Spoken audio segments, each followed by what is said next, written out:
जय गुरुजी, शुक्राना गुरुजी। संगत जी, मैं दिल्ली से हूँ और आज अपने जीवन के एक अद्भुत अनुभव को गुरुजी के चरणों में समर्पित कर रही हूँ। मेरे घर में पहले बहुत नेगेटिविटी थी, लेकिन गुरुजी की कृपा से अब वह काफी हद तक दूर हो गई है। यह सत्संग मैं अपनी बेटी के लिए कर रही हूँ, जो जन्म से बिल्कुल सामान्य थी, लेकिन जब वह 9वीं कक्षा में थी तब उसके साथ एक अजीब और डरावना अनुभव हुआ। हम सब जम्मू से दिल्ली लौटे थे। मेरे हस्बैंड टूरिंग जॉब में हैं और उस दिन कोलकाता गए थे। घर में मैं, मेरी ननंद, मेरी बेटी और बेटा था। रात करीब 1 से 2 बज रहे थे। अचानक मेरी बेटी घबराते हुए मम्मा मम्मा चिल्लाते हुए मेरे कमरे में आई। वह इतनी डरी हुई थी कि कुछ बोल नहीं पा रही थी। जब मैंने लाइट ऑन की तो उसकी आंखों में भयानक डर देखा। उसी समय मेरी ननंद भी कमरे से बाहर आ गई, क्योंकि वह भी इस अजीब घटना से घबरा गई थी। मेरी बेटी ने किसी तरह खुद को संभालते हुए बताया कि उसने एक सफेद कपड़े पहनी लड़की को सपने में देखा।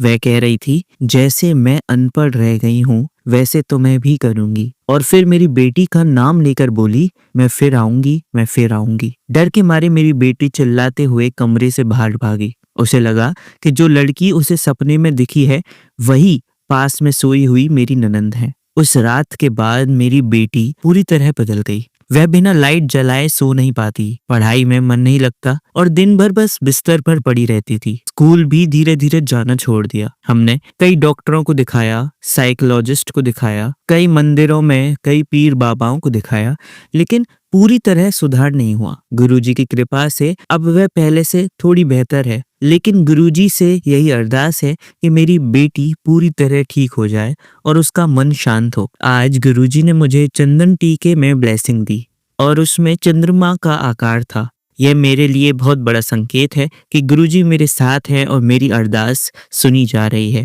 गुरुजी का अनंतम अनंतम शुक्राना। ओम नमः शिवाय। शिवजी सदा सहाय। ओम नमः शिवाय। गुरुजी सदा सहाय। जय गुरुजी।